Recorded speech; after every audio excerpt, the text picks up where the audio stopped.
This is Jared's log, December 14th, 2013.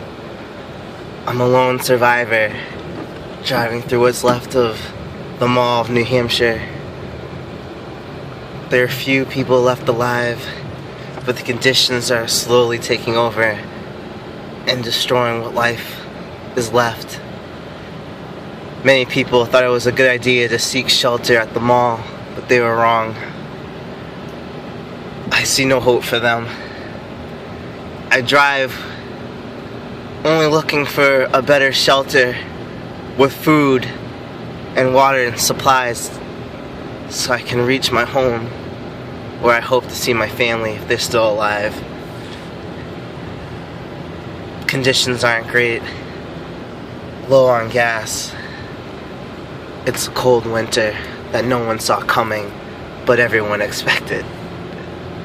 If I don't make it back, and this is all that's left, I just hope that people remember me for being their friend and just someone who hated a lot of people, but the people I did like, I loved.